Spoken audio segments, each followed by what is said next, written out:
रघुकुल रीत सदा चली आई, प्राण जाए पर वचन न जाए। नमस्कार दोस्तों, आज हम बात करेंगे उस दुर्ग की जो राणा हम्मीर की शौर्य गाथा का साक्षी रहा है।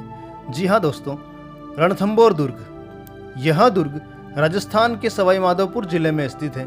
यह अरावली पर्वतमालाओं से घिरा हुआ है। इसे पार्वत्य दुर्ग एवं वन दुर्ग दोनों श्रेणियों में रखा जा सकता है। इसका निर्माण 8वीं शताब्दी में चौहान शासकों द्वारा करवाया गया था। ऐसी मान्यता है कि इस दुर्ग का निर्माण रणथंभन देव चौहान ने करवाया था। यह दुर्ग विषम आकार वाली 7 पहाड़ियों से घिरा हुआ है। पहाड़ियों के बीच में खाइयां और नाले हैं। रणथंभौर दुर्ग 481 मीटर ऊंचे एक पर्वत शिखर पर बना हुआ है। इस तक पहुंचने के लिए संकरी घुमावदार घाटियों से होकर जाने वाले मार्गों से गुजरना पड़ता है। दुर्ग तक पहुंचने के लिए 5 विशाल पोल से होकर गुजरना पड़ता है। पहला प्रवेश द्वार है नौलखा दरवाजा, दूसरी पोल है हाथी पोल, तीसरी गणेश पोल, चौथी सूरज पोल और अंतिम त्रिपोलिया या अंधेरी दरवाजा। यहाँ पर एक सुरंग है जो महलों तक पहुँचती है। दुर्ग में हम्मीर महल है। यहाँ पर हम्मीर की कचहरी है। इस दुर्ग में सुपारी महल, बादल महल स्थित है। यहाँ पर एक जोरा बोरा है जो काफ़ी प्रसिद्ध है। और मोस्ट इम्पोर्टेंट इस दुर्ग के बारे में, यहाँ 32 खंभों की छतरी है।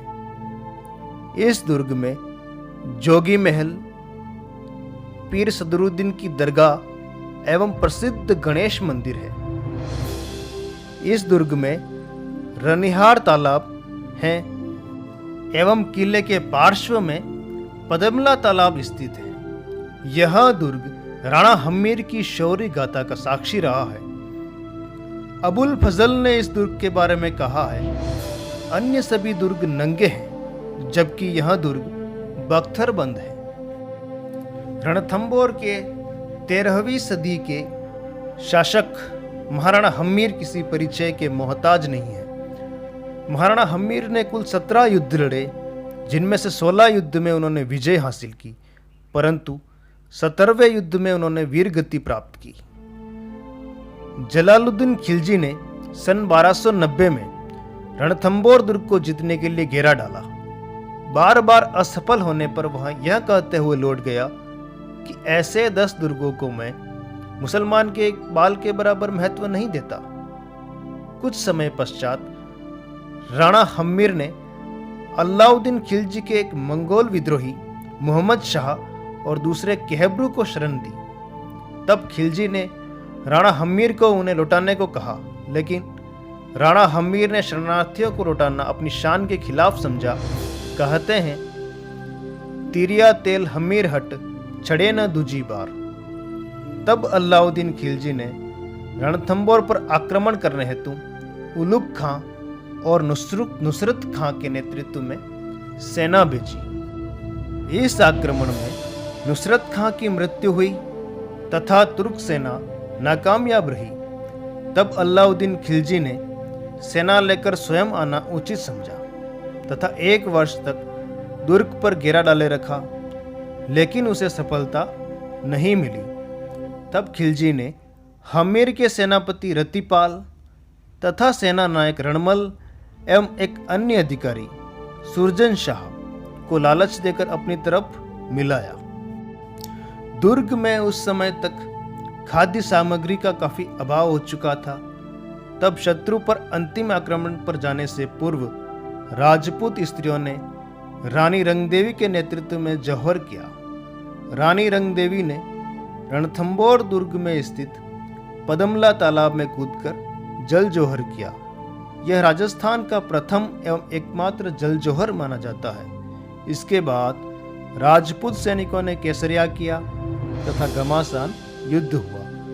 राणा हम्मीर लड़ते हुए वीरगति को प्राप्त हुए तथा 11 जुलाई 1301 को दुर्ग पर अलाउद्दीन खिलजी का अधिकार हो गया। इस प्रकार राणा हम्मीर ने शरणार्थियों की रक्षा हेतु एवं अपने वचन के पालन हेतु अपने प्राण न्यौछावर करती है। जब अलाउद्दीन खिलजी के समक्ष मोहम्मद शाह एवं केहबरू को पेश किया गया तो उनसे पूछा गया कि यदि तुम्हें जीवन दान दिया जाए तो तुम सबसे पहले क्या करोगे? तो मोहम्मद शाह एवं केहबरू ने कहा, सबसे पहले हम है अलाउद्दीन खिलजी तुम्हारे प्राण लेंगे, उसके बाद रणथंबोर के उत्तराधिकार को उसका शासक बनाएंगे। यह सुनकर अलाउद्दीन खिलजी ने दोनों को मृत्युदंड दे दिया एवं रणमल एवं रतिपाल को भी यह कहते हुए उसने मृत्युदंड दिया कि तुम अपने स्वामी के नहीं हो सके तो मेरा भला क्या करोगे। तो ये थी गौरवशाली इतिहास रखने वाले रणथंबोर दुर्ग की कहानी। वीडियो को लाइक करें, कमेंट करें और शेयर अवश्य करें। जय हिंद।